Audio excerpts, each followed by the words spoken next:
Okay, well, welcome. My name's Gage, Averill. I actually work in and around Haiti.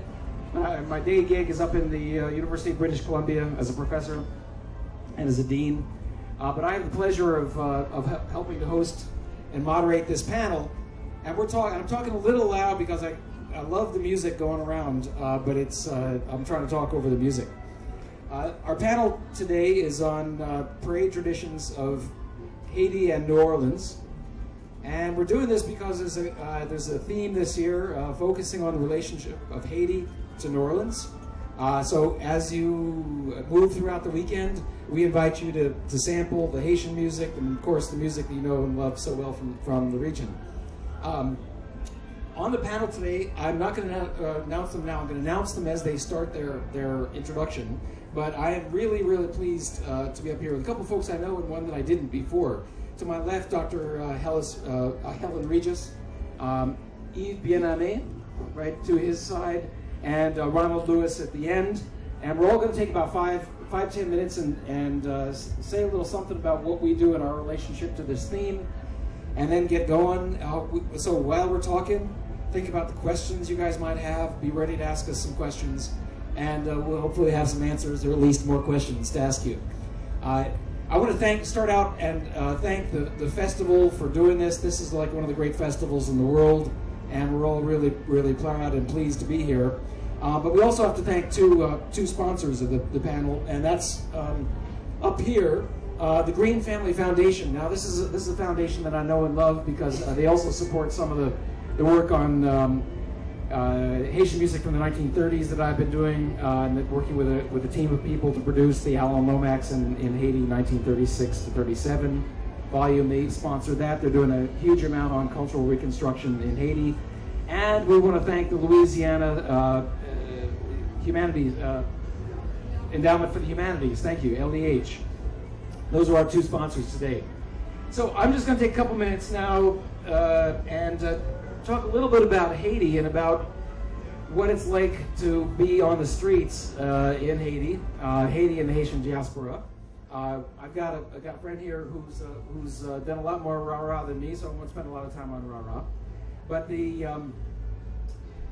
has a lively street culture, and it means it's very important in the processional rituals. And one of the things I'll talk about that actually makes a link to New Orleans is the fanfare, or the brass band traditions. Way back in the 19th century, some presidents of Haiti brought foreigners in to teach brass bands, especially the brass band called the Orchestre de Palais. Actually, I'm going to go drop out of this for a second and do something a little different. The Orchestre de Palais was the original brass band in Haiti, and it was the military brass band at the palace. And that spawned a whole range of military brass bands around the country and the provinces. And those people taught other people. They became the best brass and wind musicians in Haiti, part of the pop bands. But they also helped to create the funeral processionals, brass band funeral processionals in Haiti, which you can see in the cities, and the carnival brass bands. Now, I was a one-time member of a band called Ozanana in Bel Air. In Bel Air, which is a neighborhood above Port-au-Prince. And to tell you what it's like to be in a brass band in Haiti. There's a difference between rah-rah and a brass band. Oh, no, I'm starting with rah-rah. I'm starting with brass band. Because the brass band, the rah-rah is more control. Yeah. It's deeper, it's more roots. D'accord, no,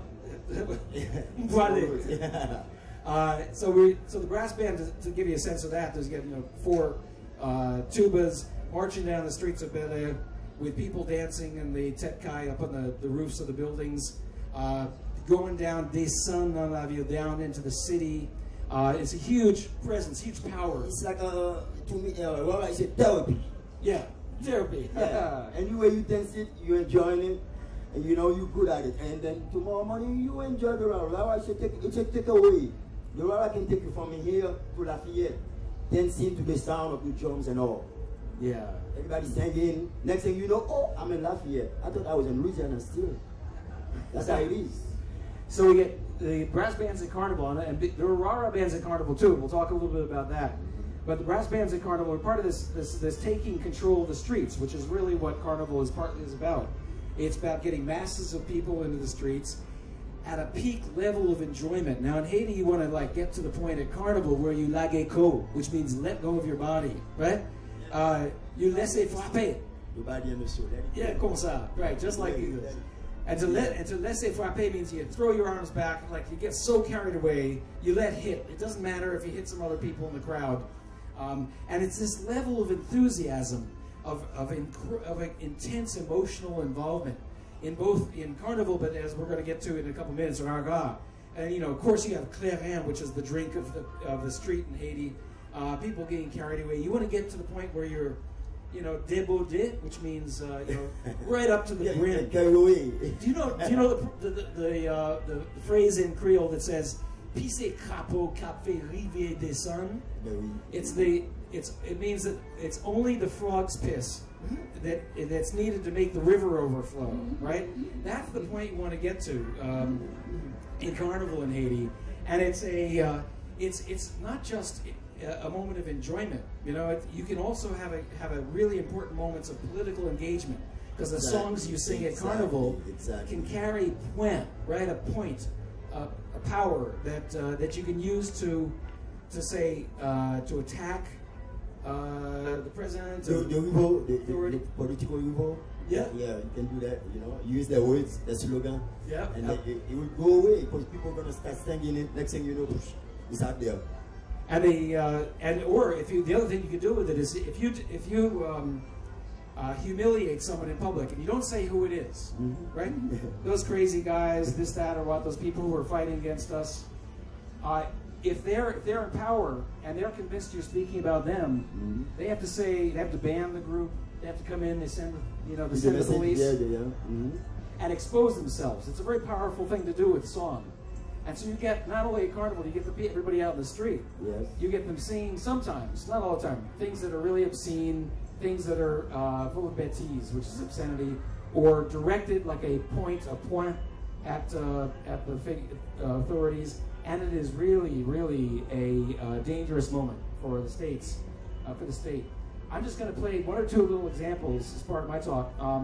Let me just give you a really recent, like mini jazz, compa carnival song, because I want to point to this Shah. In Haiti, there's ban à pied, bands out on the street, which is where all the really powerful stuff happens. There's also Shah, which are the floats, the official carnival. And in this, another band, this is DP Express up there, another band, Scorpio, they had a big rivalry in the 80s. Back in the early 80s, yeah. Yeah. So this is to give you a sense of what it might sound like in the streets of Haiti at Carnival time.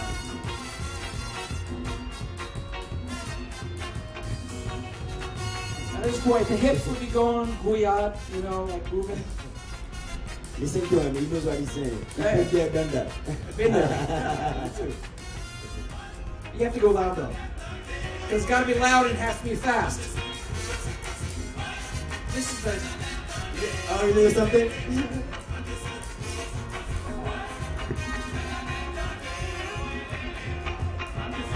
Guys like to show the muscle. You see, right after Carnival, guys start working 15 weeks. So for next year Carnival, so they can show the muscle who's getting bigger, who got more flexible and all. And we're going to talk a little bit about Rara and Shari. Yeah, that's Rara, Shari-o-pied. Shari-o-pied is like an old-fashioned name for Rara. Sometimes they didn't have the instruments. People would use the foot stamping. It means weight on the foot. But these bands, as we're going to explain in just a couple minutes, often connected to voodoo, Société Voodoo, sometimes secret societies. This is a picture of a band up in Saint-Marc, north of the city of Port-au-Prince. You see the band Colonel in the front with a whip, keeping the band back, directing it through the streets. You see a couple women, the queens, the reine, the queens dressed in yellow. Behind him you see a guy with a very colorful costume, and he would be carrying a jonque called the Major Jonque, or the Major Juggler. These bands would go out on the street. They start just after Carnival, typically, right? Yes, exactly. So you sometimes in some bands they rebirth the the majorjonque, the colorful baton carriers, and the instruments.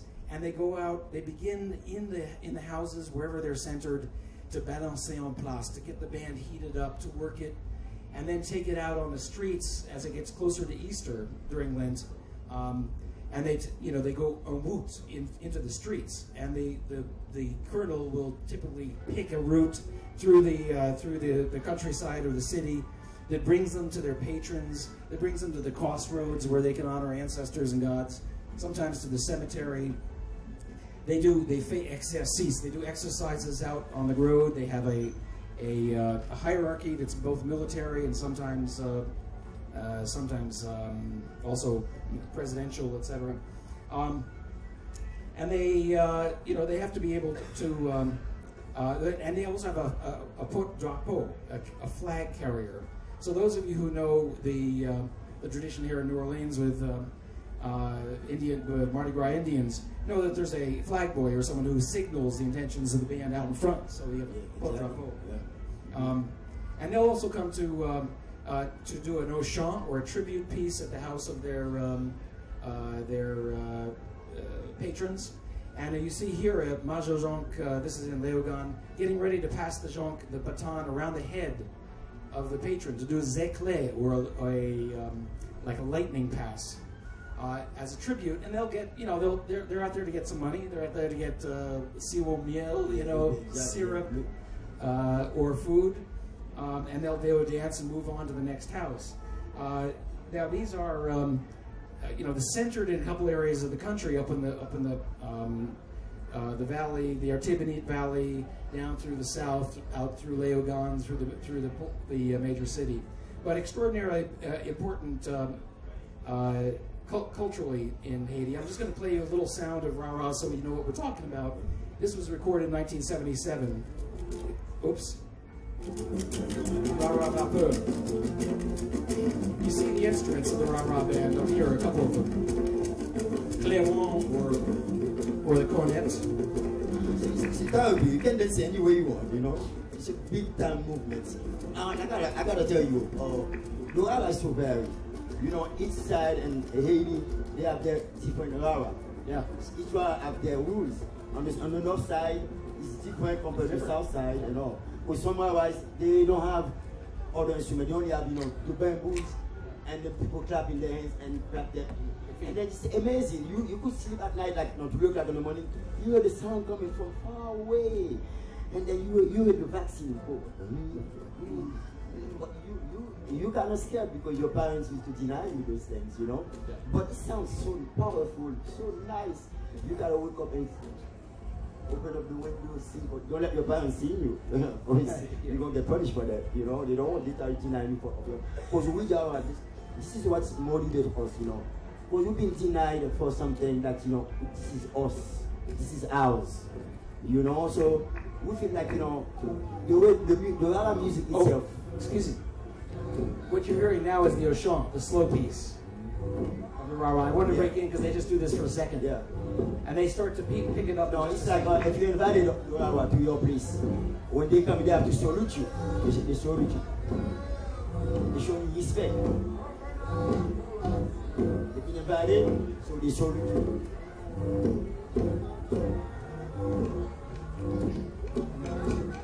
And like that, the person who have invited them usually put some alcohol, to them, something like that. Water. So I'm going to hand this over now to Helen Regis, and I just actually had strangely enough, a few shots that I had made in New Orleans to make the transition. Let me end this, and I'm going to open up a little presentation that Helen had here for me, so you'll excuse us for just a, whoops, not that, whoops. And it's not the hot slides, it's the second line.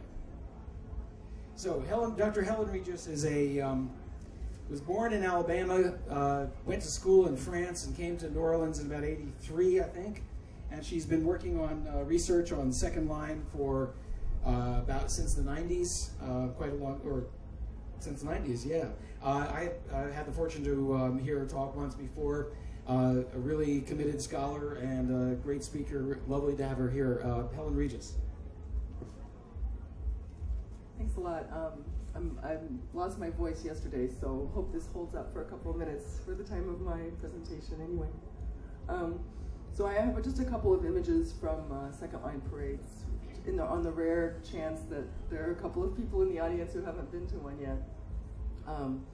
I've been very fortunate to have get to walk in a number of second line parades over the years, and I want to say that Mr. Lewis, who's here, was one of my mentors in parades. We met in the mid-90s, and we've had many, many conversations over the years about parades and social clubs and many aspects of life in New Orleans. So I'm very grateful to him as one of my teachers. Also, I had the good fortune to work with Ronald on a book that he put out a couple of years ago called The House of Dance and Feathers. And I'm sure the book is available in the book exhibit here at the festival. And in that book, there are a couple of essays that talk about the second line tradition, the tradition of African American parades in New Orleans that take place on Sunday afternoons. And they actually they don't take place during Carnival, right? So they start again after Mardi Gras and kind of go around the whole year, and then they have to stop during Mardi Gras. So it's interesting similarity to Rah Rah in that sense. Anyway, in the book, there's a couple of essays about, as well as Ronald's perspective about living in the Lower Ninth Ward and the history of his family and his community and of these parading traditions. There's a couple of essays that compare second line parades to parading traditions in Cuba and Haiti. So just wanted to mention that. So what we have here is just a couple of images from the parades. This is actually from a jazz funeral from the mid-90s.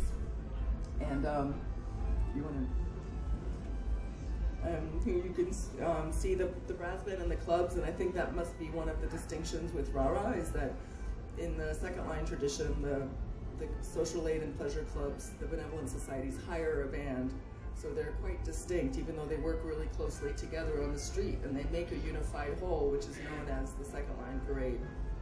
And of course, the followers also are called second liners, so they're part of what makes the parade a success. A second line without second liners, it's a parade, but it's not as powerful.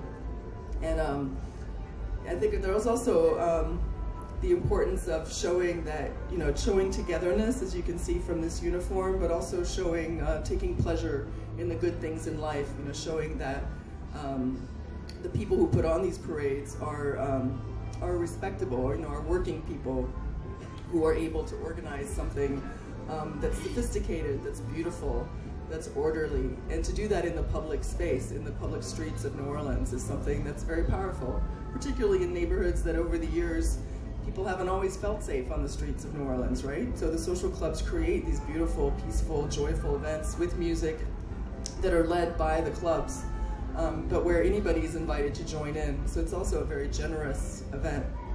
And you can see these club members, and they put out their route sheets, which is the next slide. And the importance of, order, is, as the lady rollers suggest. And should I just, yeah. Of course, showing your ability to earn money and also to spend money for a special occasion, such as this one. In the 90s, when I first started really paying attention to these parades, almost every social club either started from a public housing development or ended there or went through them at some point, and they were a really important part of social life in these communities. And here you see a jazz funeral that's moving through the Magnolia public housing development, and returning this person in their last rites to the community where they lived and to the tradition that they loved. And I think here you see something with the Superdome in the background, the importance of the clubs making a claim to citizenship and to the city. And that's something that really became even more important after Katrina, but it's always been important in the African American community to to affirm one's citizenship. It's something that hasn't always been recognized or taken for granted in this country. So, taking over public space and saying, we are, and this is something I saw in Liza McAllister's writing, the Raras say this too, we are the people, so it's always political in some ways, even though the messages are sometimes somewhat crude or obscene or using insider language, right? So here's the Black Men of Labor in their annual parade. And you can see some of the core founders of the club. Some clubs really emphasize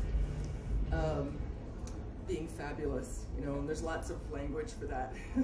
But, being able to really demonstrate a lot of style. And the Black Men of Labor is really interesting in that they kind of rejected the money side of it and emphasized craftsmanship and what they see as a more traditional emphasis on respectability. Here's some dance moves.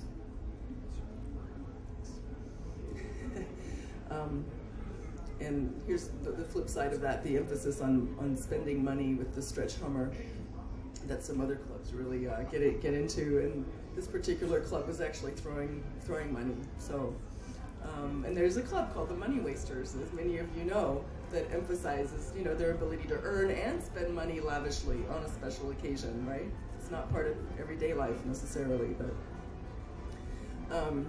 in the 90s, as a lot of the downtown neighborhoods were getting reorganized, I got really interested in, when parades start moving out to new neighborhoods, to the suburbs, what do they look like? Can you have a parade that feels like a second line in the suburbs? And that's New Orleans East was, for a minute, there was a club that was parading out there before the storm.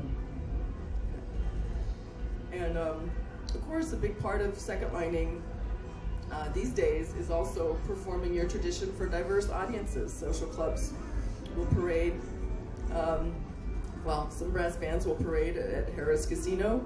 Social clubs parade at the New Orleans Jazz and Heritage Festival. As you know, there's a daily roster of parades, and you can experience one here. The parades that take place here are different from the ones that are back in the neighborhoods, but it's really a chance to get a feel for the event. And the club members have different points of view about what part of their tradition translates to all these different venues. The clubs often earn money from these events that they put back into their neighborhood parades, but it's also controversial, and some clubs think that they shouldn't do that. So, and you can see second lining is represented at Jazz Fest here. So we can be showing pictures of Jazz Fest at Jazz Fest. And I think I'll just speak personally, since I'm obviously not an insider in this tradition. I came into it from far away and from having grown up more of a suburban type of situation. And one of the things that I came to love personally about the parades is that they gave me a feeling of living in the city and a sense of knowing the city through parades. And it's a really different way of experiencing the city than through a car. And a lot of times in city life, we learn to be afraid of each other, right? We learn to be afraid of the city. And the parades, for me, gave me a sense of belonging and of togetherness with people, and a chance to meet and talk with people from other sectors. And I think that's really, perhaps not just for me, but for a lot of people, it's one of the deeper meanings of parading, is to create really a sense of togetherness and new kinds of public experiences and public spaces that make us citizens together. Okay, thanks. There are other pictures here. Cool. I don't want to lose these pictures. Okay. How many are there? Oh, there's Mr. Lewis. That's right. Check it out. You're on the screen. Looking good. Share this cycle, please? Okay, thanks, Helen. And I forgot to mention that Helen is a professor at LSU. Now, going down the line here on our panel today, we got two more speakers. The first is Yves Bien-Aime from Port-au-Prince, Haiti. What neighborhood do you know? Oh, Bas peu de choses. Bas peu de choses. Yeah, Bas means under peu de choses. And he's the director of the Rara group that's playing here today and throughout the weekend. Jara has been in New York, to my memory, since the 1996. 1996, okay. 96. And we had them, they played at the opening of the box, the Lomax box set that we're talking about later today. You're also playing at 2:30 outside? Yeah, 2:30. Okay. Going 2:30. Yeah, fantastic. You know how tough it is to keep bands like this together in the diaspora or the, outside? This guy does an amazing job. It's a great band, Yves Bien-Aime. Thank you for welcoming me. But to me, for me to be here today is a dream come true. In a sense, like I know some way somehow I was gonna bring Jawara to New Orleans because our culture is so close to New Orleans. We feel like we have our roots in here because our ancestors was here back in the days from way back. My great grandfather was here in this city right here. So we feel like our culture is so closer to New Orleans. So we are too happy to be here.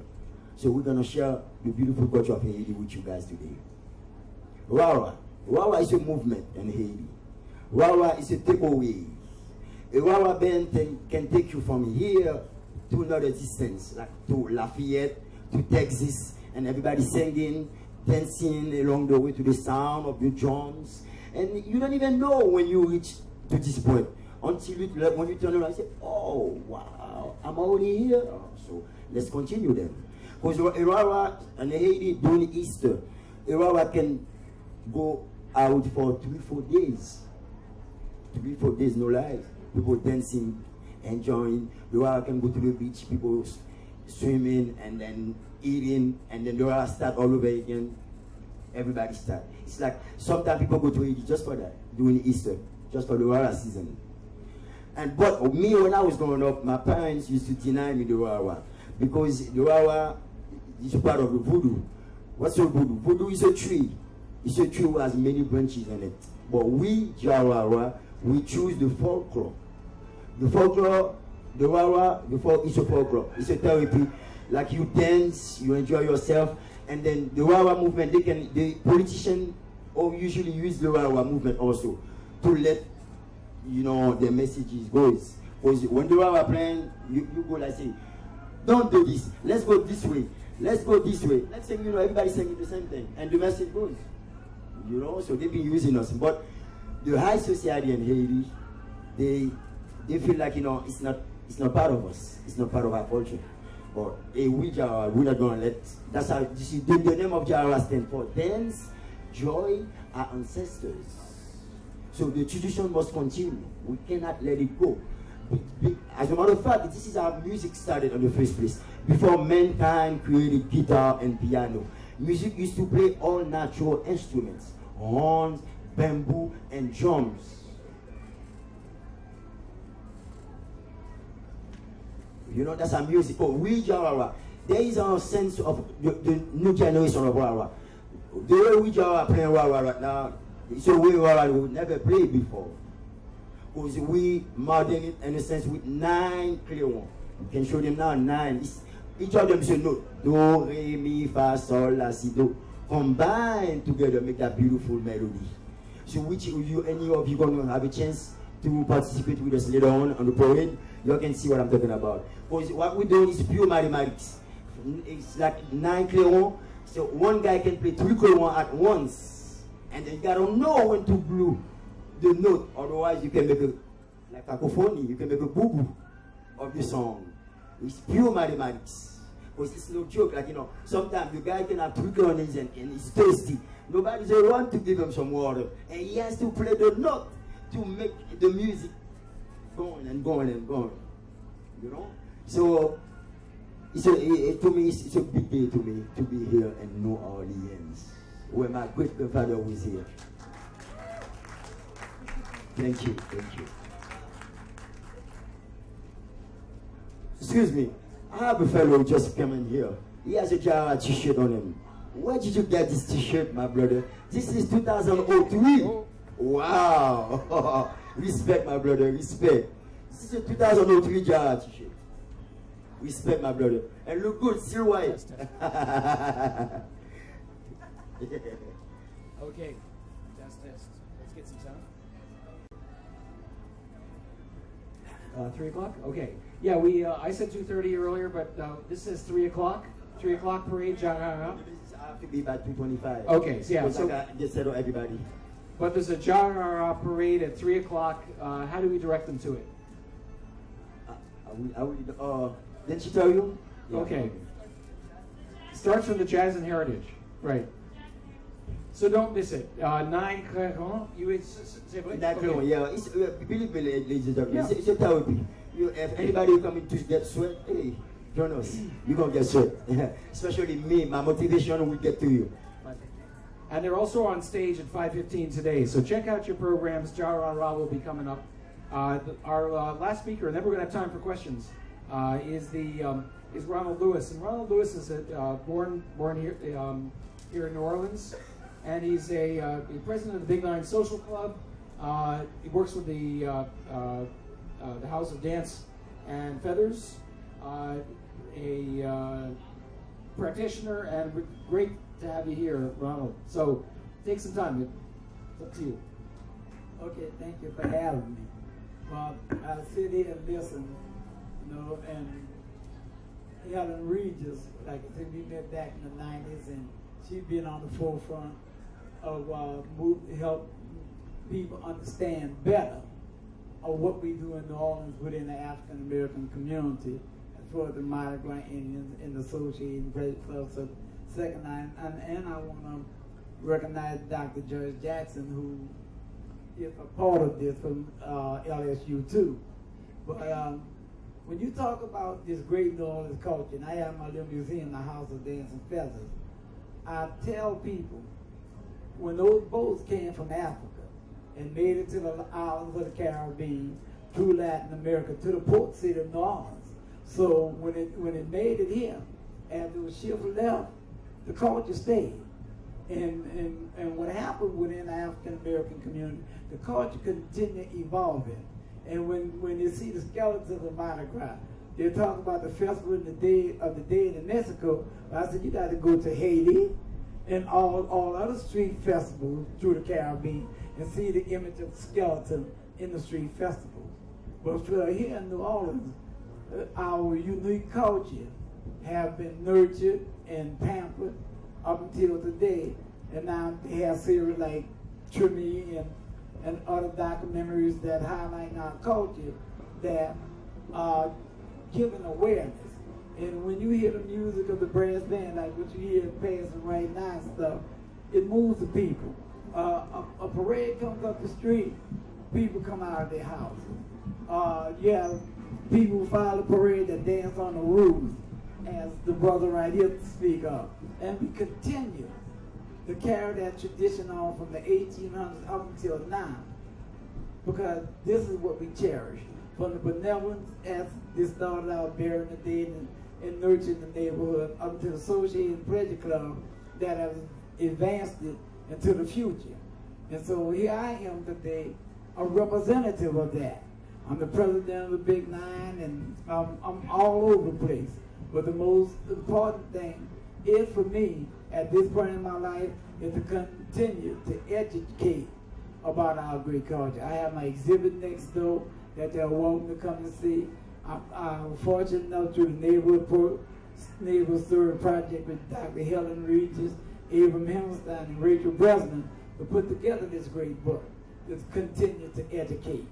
And we value our culture, whether they showed it on Trimi or put us on the stage or parade up the walkway at Jazz Fest. If we wasn't included in none of this, we still would continue doing what we're doing because it's ours. Just as I heard the brother right here speak about the culture thing and what it means that it's theirs, we have that same feeling, that same understanding about our culture here in the city of New Orleans and dancing in the streets. And yes, our Associated Pleasure Club parade started the Sunday before Labor Day and run to mid-June. And it's not connected to the Mardi Gras of New Orleans. It's ours. It's from our community, for our community. And then everybody else is welcome to join the party. And as Helen Regis said, that she felt inclusive once she started to see and get involved and study and understand what we're doing. And this is what we do. And now, within these past 10 years, that the face of the parade culture have a great blend of the old and the new. That moving this great city ahead through culture and people who's understanding each other. And for me, as being on the forefront, being a soldier of this cause, I don't think it's anything better than to have this opportunity to talk to an audience like this and say thank you for coming to our city, understanding our city, and talk about the great food, the music, and our way of life. And this is what I enjoy. And every opportunity, I went to Head Start programs with little babies, and just to say, look at this, even though they don't clearly understand, but giving them general knowledge. Going, inviting people to my museum to advance this knowledge of New Orleans. So, for me being here with this brother from Haiti, I have a friend, her name is Marie, who works for WWZ, that donated a Haitian love flag to my museum. But for me, after the earthquake in Haiti, me and my lovely wife with the lady with the black hat over there, we started organizing and sending food to Haiti, doing our part, the same as others did for us after Hurricane Katrina, and, of that connection. And then he got the tsunami in Japan. Now the disaster hit home again right there in Alabama, where towns have been decimated. But people, being people, are reaching out, making a difference, supporting each other in our worst time. Because the good times is any time. But it's when the worst time happens that we bond and touch each other, make each other let you know, whether you're on that side of the fence or this side of the fence, we are here. We are here to share in this. And this is what happened with Katrina. And I can just keep on talking because my motor got going. But I have to let the others get back in what they have to say. Thank you. Ronald has been talking about something else that's really interesting here, right? Which is we're talking about two communities, a city and a nation, that have both been knocked on their butts by two of the greatest disasters in the history of the Americas. So it goes beyond the relationship of music and dance and parade to the relationship between people, right? Which we're talking about here on the stage today as well. We've dropped various things that might be intriguing to you, which include the relationship of Mardi Gras Indians here to Anjan Mardi Gras in Haiti, the Rara and Indian Mardi Gras Indians, brass bands in both nations. But we've just been dropping it out there, so it's up to you now. We're opening it up for questions and comments, and let's see what you got. Oh yeah. Now, let's see. I'm going to take. If this cord will stretch.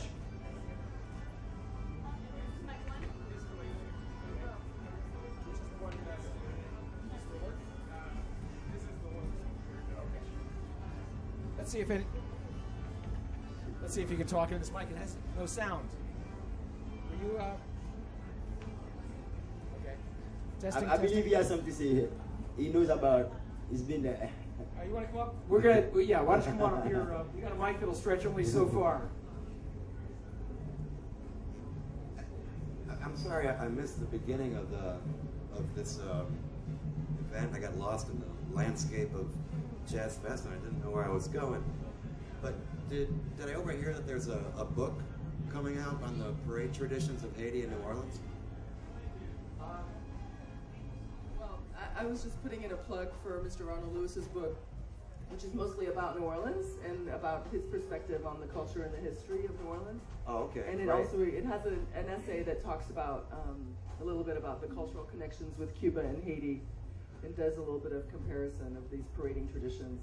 Okay, well, I feel kind of funny coming up just to ask that one question, but I'm glad. I'll seek out your book. I'm glad to know about that, and I'm glad. I wish I would have seen the whole thing because I think the the traditions that are being discussed here are really important, not only for New Orleans and not only for Haiti, but for the entire United States of America, because it's such a unique tradition that New Orleans shares with Haiti, and it's kind of been buried through history and European continental pressures.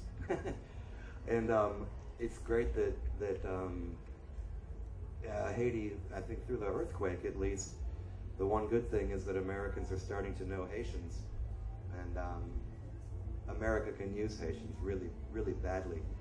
In many, all you hear is that Haiti needs Americans, and I feel really strongly that people, both white and black in the United States, need the treasure that the Haitian people have been carrying with them for hundreds of years. That's all I have to say. Yeah, thank you for that question, because while we're talking about this, we might as well do shouts out for a couple of things you can take a look at. The Green Family Foundation sponsored that box set that we're going to be talking about later on Haiti, the Alan Lomax and Haiti recordings 36 and 37. That has about a 150-page book which mentions New Orleans in many cases.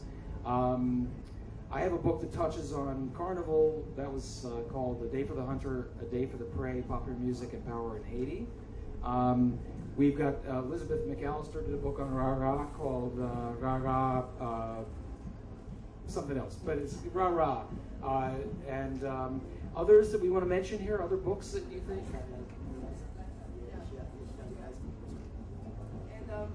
And I think one of the things we're hoping might happen this weekend is that because there are scheduled parades happening throughout this festival, we're hoping that some of the parading groups actually get to parade together and maybe at least dance with each other and do a kind of embodied comparison. Here we're talking through words, but there's other ways of comparing and sharing culture, like right? Which is by performing it and by doing it. And I'm hoping we'll get to do some of that this weekend. And I just heard there's both the book that I was talking about of mine and the Haiti box set at the Haiti Pavilion, so those are available. Yeah. Just keep stretching. Maybe it does go all the way back. Hi. I was just like, how you doing? Wanted to address a question to the Haitian gentleman. I was wondering what happened or what type of transformations took place right after the earthquake, because I know it's the Haitian season was sort of right in the Rara season. And so I was wondering, I don't know if you all addressed this earlier because I wasn't here right at the beginning, but I just was curious about the situation right after. Like in Haiti or here? In Haiti, yes. Not much. To me, not much we haven't done yet. It's just there was an election, a new president been elected, But there is money being raised for Haiti. But I don't know, it's because of they was waiting for the new elections to do so. But actually, to me, nothing really happened. But I mean, is in relationship to the tradition, to the Rara tradition. Also, no, we do nothing. Like, when the earthquake happened, we ourselves, we collect over like $6 million for Haiti by performance from door to doors, fundraising. So we do our part for Haiti. Haiti is on our heart every day. As a matter of fact, to prove it to you, there go my mother right here. That's Haiti right here. She earthquake 1/12/10, and then my mother is crying. See, as I remember, my mother is crying. I cherish Haiti every day, every second in my life. Thanks, Tris.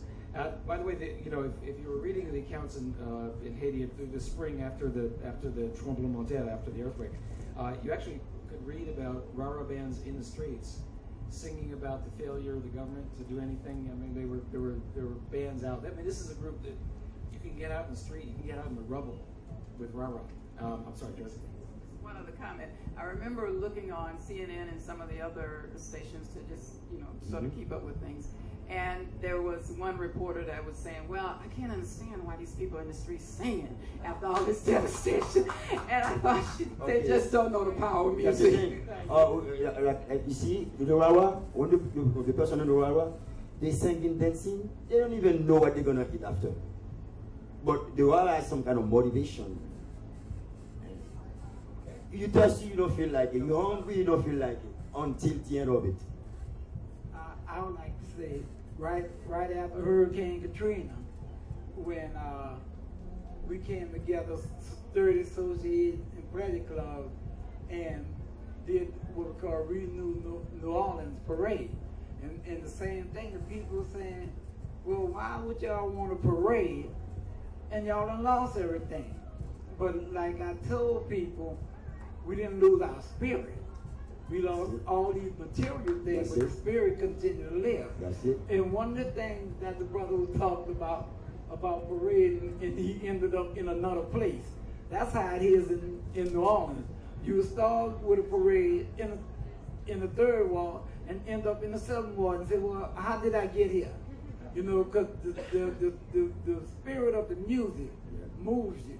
It transforms you. And it makes you just be there. Feeling the spirit, keeping moving forward, just doing things.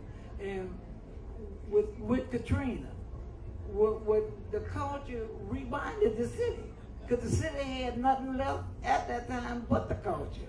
So here we are, going into 6 years, and still you look at the Jazz Fest and everything, but you look at the culture and the spirit of the people that continue to rebind and refocus the duties. And when you talk about this Haiti connection, you're talking about the spirit of the people, and the spirit will not be denied.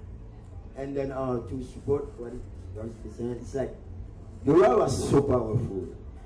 This music can be played rain or shine. Rain or shine. But as a matter of fact, people love it when it's raining. And then they sing, dancing the sound of the drum. We have some clip like that, you know, on that documentary. Yeah, people dancing. Oh, so sometimes when they are passing by, people say, oh, I hope it can be raining so I can get wet, and, you know, and sing and get more strength to my, you know, it's like, oh, I don't know, Wawa is deeper too. It's deep. As a matter of fact, it's deeper than us. Wawa is deeper than us. Then us Haitian is deeper than that. I was just curious, you may have mentioned in the beginning, I was wondering how you can find information, like if y'all are doing the parades here, and just in general, do you have like some way people can kind of keep track, or when y'all are doing them, or? Yeah, we have Jeremy Robbins. Yeah, you contact Jeremy Robbins, and then you find out everything about us. Jeremy Robbins. Yeah, he was supposed to be here, but he made a film that you can see about this band and about Rah called the other side of the water. The other side of the water with the band in it, and and so they have a website, I think, right? Yeah, the other side of the water.org. .org. This guy named. I have two questions for our Haitian friend. As Helen and Ronald know really well, in New Orleans, even though the second line and parade traditions are celebrated, they're also somewhat at odds with the powers of this city. And sometimes, especially in the past 5 years, and sometimes even the clubs and the tradition is sort of like an outlaw and has to fight for itself. In Haiti, is that parade tradition, well, two questions. One, in Haiti, is that parade tradition, that rah-rah tradition, seen as something that people try to put down or maybe don't want on the street? And the other thing is, now that we have a musician in power, or about to assume power in Haiti, will the position of that culture change in Haiti? No. Oh, as a matter of fact, this guy will go for the culture.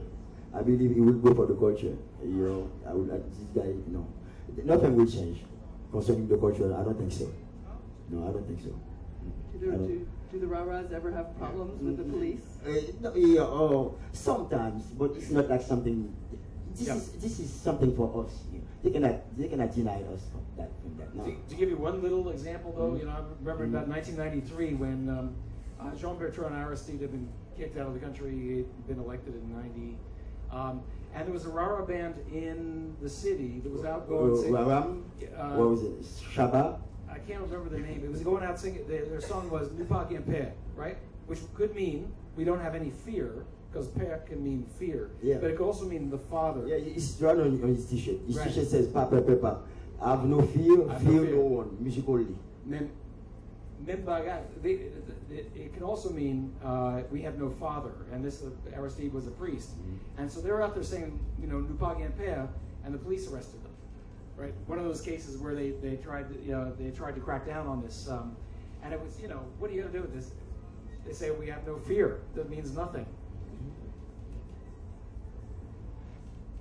One thing that I think is really wonderful about both of these traditions is how inclusive they are, and they tend to be these dynamic, fluid organizations. But I'm wondering if both of you could talk, or all three of you could talk a bit more about leadership in these organizations, because I know they're inclusive, but it's typical that leaders rise inside of these organizations. So what are the processes to make that happen? Are they connected through family lines? Are they connected through other organizations, other networks that you have, both in New Orleans and in Haiti? I can speak on that because I'm the president of the Bien-Aime Associated and Athletic Club, and Associated and Athletic Club is a family where people who think alike come together to make those parades and make those organizations exist. But take for myself with my museum, the House of Dance and Feathers. And as much as it is about our culture, it's a social statement too. I live in the lower ninth ward of the city of New Orleans. After Hurricane Katrina, they talked about a smaller footprint of the city. And in my community, predominantly African American community, with nearly a 70% home ownership, and as he spoke a little earlier about how they wanted to attempt to phase my community out with this small footprint and stuff, but we stood up. We became vocal about it, and I used my museum not just about telling our great story, but telling our community history and being a focal point. I was one of the first people in the lower ninth ward, which I call the tsunami of New Orleans, and rose up out of these ashes and helped to elevate and bring my people, my community back together. I'm a self-proclaimed leader. I'm not one of these people who have organizations that truly stand behind me, other than my people of the Big Nine and the people around me in my community. And through these type of things, it's empowerment. We say that this is our community, and we're going to be the deciding factor, and nobody else. So government failed us at all levels. They abandoned us from day one. When they called American citizens refugees on American soil, and then plastered our face on the media around the world, and then it said the lower ninth ward, the lower ninth ward, the lower ninth ward. With going into 6 years, if you tour the lower ninth ward, you see minimal progress. This is America, the greatest place in the world. But this little strip of land is nearly a barren land for the people. But we will not be denied, just as in Haiti, just as in Japan, and what just happened now. The spirit of people will rise, and someone out of those numbers will rise to be a voice of the people. And this is where we are at. This is, this is where we get to have these forums and everything to keep that message out there, that we're not going nowhere. We're going to continue being a part of New Orleans, and they can take their footprint and use their own shoe in their neighborhood, not ours. Thank you.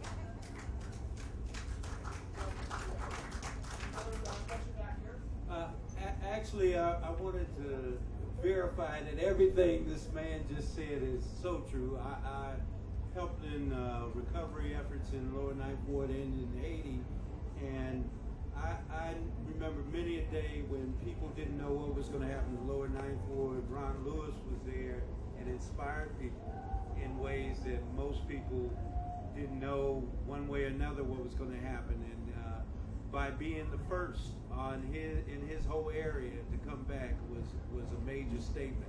Anyway, here's my question, and Ron, I don't know if you said it earlier or you even want to say it, but there's something about this idea of tattoos as memory, and I'd love to hear from both of you what that was about. me, I feel like Haiti always in my heart. You know, if you see documentary, at the end of it, what I said, I could never leave Haiti. I'm searching for Haiti. Actually, I'm searching for Haiti. I'm meeting new people that I haven't met in my life before. So I'm still searching for Haiti. So what happened to Haiti hurts me, hurts a lot of people. See, I carry Haiti here. It says 1:12:10. I remember. So the I who's falling, I was crying with tears on it. So my mother was crying during that date, the first 12:10. Haiti's in my heart. Now, if I knew that I'd be showing off my tattoo today, I would have worn another shirt. You know? But I want to say this, and then I'll show y'all the tattoo. When I was in Thibodaux, Louisiana, evacuated after Hurricane Katrina, and that's the place where my family originated from, 80 miles west of the city of New Orleans. And I was sitting on my cot with my friend Ricky Gage, and I was saying, Ricky, is some way beside my memories that I have to not let this get away from me. Being a two-time survivor of major hurricane, 1965 Hurricane Bessie, as a teen, and then as an adult with 9 grandkids, I could. So I always did love a little history. And I want to tell y'all, I'm a member of a Jewish parade crew called Crew the Jew. Yes, I am. And I was sitting down, and I remember the survivors of the Holocaust, of the concentration camp, and watching TV all those years ago, and watching those survivors would show the tattoos on their own, and saying, never forget. So my friend thought I was losing my mind, because I said, I'm going to go in town and find a tattoo shop. Now, I done lost everything in my life, and I'm thinking about a tattoo.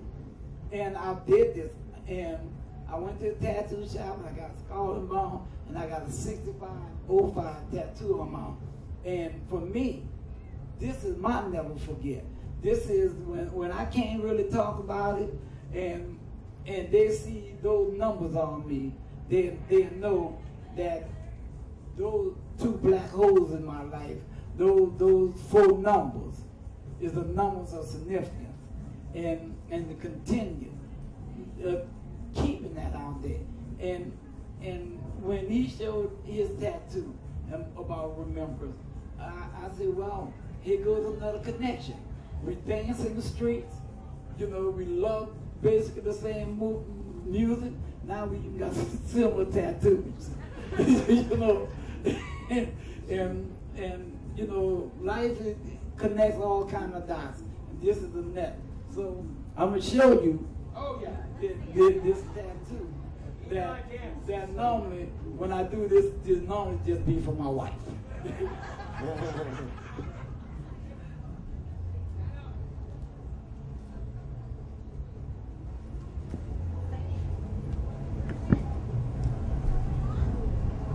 This is RWL, skull and bone, and 6505. These are the numbers of my life, and those, for those numbers not to be forgotten.